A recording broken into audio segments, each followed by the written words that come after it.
¿Alguna vez has conocido a alguien que pareciera tener una memoria fuera de lo común? ¿Te imaginas cómo sería poder recordar todas y cada una de tus vivencias, incluso hasta el detalle más mínimo? Suena genial, ¿verdad? Pues es posible, existen personas capaces de hacerlo. Y ¿sabes qué? Aunque parezca increíblemente útil gozar de una memoria semejante, no es tan bonito. Si quieres saber por qué, quédate hasta el final del vídeo. Hoy te enseñaré qué es la hipertimesia, en qué consiste y cuáles son sus ventajas y sus desventajas. ¡Vamos allá!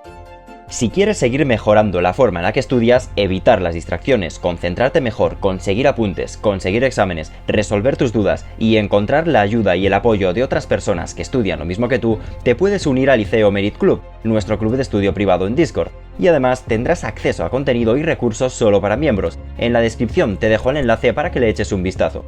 Te espero dentro. Y ahora sí, sigamos con el vídeo. La hipertimesia o síndrome hipertimésico se define como una condición en la que una persona es capaz de recordar sucesos autobiográficos con un nivel de detalle extremo. Puede recordar momentos específicos de su vida con gran precisión. Por ejemplo, imagínate que pudieras recordar un suceso concreto con todo detalle, el día exacto en que sucedió, la hora a la que sucedió, las emociones que experimentaste e incluso cosas tan triviales como si estaba lloviendo o la ropa que llevabas puesta. Y no importa cuánto haya pasado desde ese suceso. Las personas con hipertimesia pueden recordar eventos que ocurrieron hace décadas con la misma nitidez que si hubieran sucedido ayer mismo. Esa capacidad de memoria llega a ser tan extrema que le puedes preguntar a una persona con hipertimesia en qué día de la semana cayó, por ejemplo, el 21 de agosto de 1999 y sabrá decírtelo. En el tiempo que tú tardas en pestañear, una persona con hipertimesia que vivió esa fecha ya habría respondido que cayó en sábado. Es importante destacar que la hipertimesia no es lo mismo que tener una memoria eidética, ya que esta habilidad se refiere a la capacidad de recordar información con gran detalle y precisión, mientras que la hipertimesia se refiere a la capacidad de recordar eventos y experiencias de la vida con una gran cantidad de detalles. Por cierto, si quieres conocer más acerca de la memoria eidética, puedes ver este vídeo.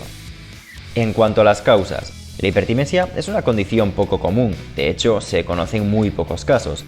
Aunque aún no se sabe exactamente qué causa la hipertimesia, se han identificado ciertos factores que pueden estar involucrados. Se ha observado que las personas con hipertimesia tienden a tener un alto nivel de activación emocional en el momento en que se produce un recuerdo, lo que podría contribuir a su capacidad de recordar los detalles con tanta precisión. También se cree que puede ser causada por una combinación de factores genéticos y ambientales, y aunque se han estudiado varios casos, aún no se comprende completamente cómo funciona la hipertimesia a nivel neurológico. Lo curioso es que la hipertimesia no es imprescindiblemente una cualidad innata, sino que es posible que se desarrolle con el tiempo. Si bien hay casos de personas que recuerdan todos los días de su vida, hay otras, como Jill Price, que recuerda todos los días de su vida desde que tiene 12 años de edad, pero no antes. Como cualquier capacidad o condición, la hipertimesia tiene sus ventajas y desventajas. Por un lado, tener una memoria excepcional puede ser muy útil en algunas situaciones, como en el aprendizaje, la resolución de problemas y la toma de decisiones. Aunque esta ventaja no siempre se produce, y eso se debe a que las personas con hipertimesia tienen lo que se conoce como memoria autobiográfica superior. La memoria autobiográfica es el tipo de memoria que se encarga de almacenar la información sobre el yo y toda la información producto de la experiencia personal. Pero eso no implica que tengan también una habilidad extraordinaria para memorizar información deliberadamente, como se hace al estudiar. Entonces, en este tipo de casos, no siempre termina por materializarse la ventaja. Otra ventaja es que también puede ser muy gratificante recordar momentos importantes de la vida con tanto detalle, lo que puede generar una sensación de nostalgia y bienestar. Sin embargo, eso también tiene sus desventajas. Al fin y al cabo, el síndrome hipertimésico no deja de ser un tipo de desorden. Por ejemplo, las personas con hipertimesia pueden tener dificultades para olvidar eventos traumáticos o desagradables de su pasado.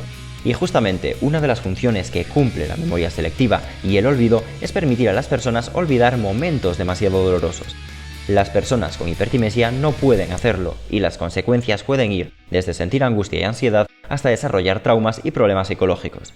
También pueden tener dificultades para mantener relaciones interpersonales saludables, ya que pueden recordar conflictos y desacuerdos con mucho detalle y como consecuencia le puede resultar más difícil dejar de sentir resentimiento, enfado o decepción hacia otras personas.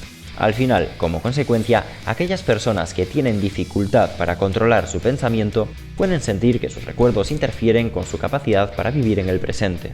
En conclusión, la hipertimesia es una condición fascinante que, aunque se han estudiado varios casos, aún no se comprende completamente cómo funciona a nivel neurológico y puede tener tanto ventajas como desventajas para las personas que la experimentan. Espero que este vídeo te haya sido útil para entender un poco mejor la hipertimesia. Y aunque no tengas una memoria sobrehumana, sí que puedes mejorar tu memoria con la práctica y lograrás hacerlo mucho más rápido si utilizas las técnicas de memorización que te explico en esta serie de vídeos. Si te gustó el vídeo, no olvides darle un like y compartirlo con tus amigos. Nos vemos en el próximo vídeo.